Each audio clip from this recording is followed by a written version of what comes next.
வடிக்கிறது, உள்ளம் நடுங்குகிறது பலஸ்தீன மக்களின் அவல நிலையை பார்க்கும் போது.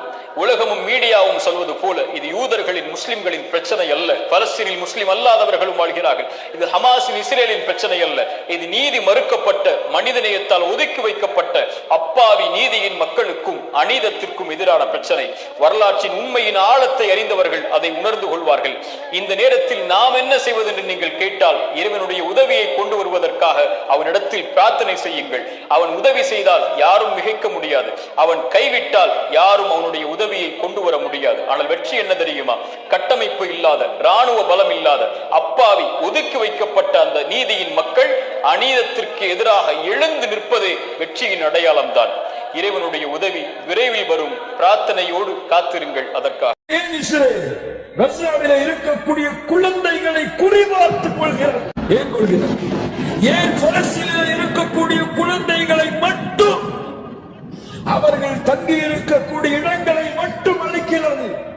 தந்தை தாயை விட்டுவிட்டு அவர்களுடைய கண்களுக்கு முன்னால் 10 மாதம் சுமந்த குழந்தையை தாயின் கண்களுக்கு முன்னால் நெற்றியிலே வைத்து சுடுகிறதே ஏன்? அடுத்த ஒரு தலைமுறை உருவாகிவிடக் கூடாது என்பதற்காக. யூதர்களை எதிர்க்கக்கூடிய அடுத்த ஒரு தலைமுறை இந்த பூமியிலே இருக்கக்கூடாது என்பதற்காகத்தான். அறிந்து கொள்ளுங்கள் முஸ்லிம் சமூகமே, வளருங்கள் உங்கள் பிள்ளைகளை குர்ஆன் சுன்னாவின் அடிப்படையில், மார்க்கத்தின் அடிப்படையில், ஈமானின் அடிப்படையில், சஹாபாக்களுடைய வரலாறுகளின் அடிப்படையில், அல்லாஹ்வுடைய தூதர் காட்டிய வழியின் அடிப்படையில் இன்ஷா அல்லாஹ் குழந்தைகளை இழந்து வாடிக்கொண்டிருக்கக்கூடிய அந்த பெற்றோர்களுக்கு இந்த முஸ்லிம் சமூகம் கொடுக்க வேண்டிய உதவி, அவர்களால் அவர்களுடைய பிள்ளைகளை யூதர்களுக்கு எதிராக அல்லது முஸ்லிம்களுடைய சூழ்ச்சிகளுக்கு எதிராக வளர்க்க முடியவில்லை. உங்களுடைய குழந்தைகளை வளர்த்து அவர்களுடைய குழந்தைகளாக அவர்களுக்கு கொடுங்கள். அடுத்த தலைமுறை இந்த சமூகத்தை பாதுகாக்கும். அடுத்த தலைமுறை இந்த சமூகத்தை தூக்கி நிறுத்தும்.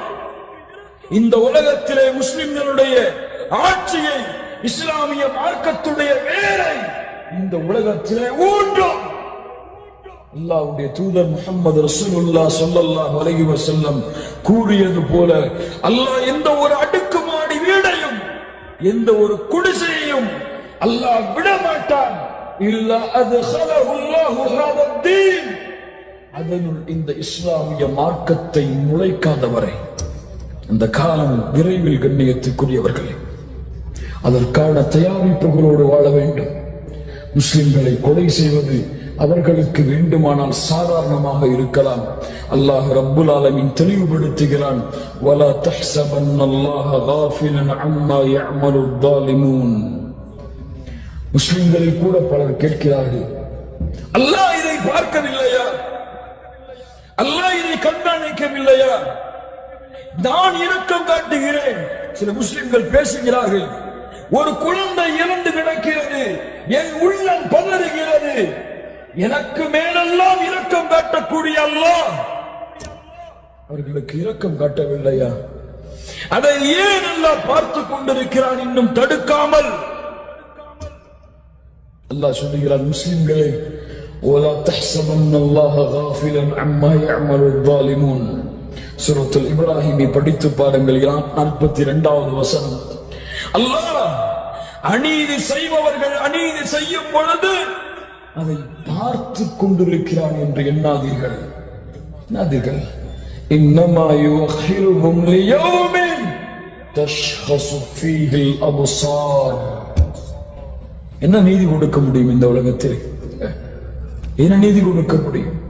மாலிக் யௌமித்தீன், தீர்ப்பு நாளிலே கண்கள் மூடாமல் நிலைமுற்று இருக்கக்கூடிய அந்த நாள் வரை அல்லாஹ் அவர்களை காத்துக் கொண்டிருக்கிறான்.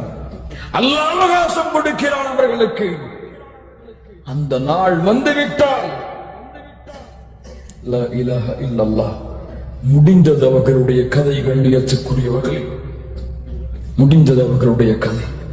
அல்லாஹ் ரப்புல் ஆலமீன் மேலும் சொல்லுகின்றான், இவர்களை நீங்கள் மரணித்து விட்டார்கள் என்று எண்ணாதீர்கள். வலா தஹ்சபன்ன அல்லதீன குதிலூ ஃபீ ஸபீலில்லாஹி அம்வாதா. அல்லாஹ்வுடைய பாதையில் இறந்த அந்த குழந்தைகளை, அல்லாஹ்வுடைய பாதையில் இறந்த அந்த வாலிபர்களை, அல்லாஹ்வுடைய பாதையில் இறந்த அந்த பெண்களை இறந்து விட்டார்கள் என்று கருதாதீர்கள். அவர்கள் உயிரோடு இருக்கிறார்கள். அல்லாஹ் இடத்திலே அல்லாஹ் அவர்களுக்கு உணவளிக்கிறான். என்ன பாக்கியம் வேண்டும் அதை விட ஒரு முஸ்லிம் இந்த உலகத்திலே எடுத்து செல்வது? லா இலாஹ இல்லல்லாஹ். காத்திருங்கள். வலக்கின்னக்கும் தஸ்தஅஜிலூன். அல்லாஹ்வுடைய உதவி இன்றே வர வேண்டும் என்று கருதுகிறீர்கள். நடக்காது. அப்படித்தான் நடக்காது. அல்லாஹ் ரப்புல் ஆலமீன் அவனுக்கென்று ஒரு தனி வழியை வைத்திருக்கிறான். அவனுக்கென்று ஒரு தனி முறையை அல்லாஹ் வைத்திருக்கிறான். அந்த வழி வரும் வரை உங்கள் ஈமானை உறுதிப்படுத்தி பொறுமையாக இருங்கள்.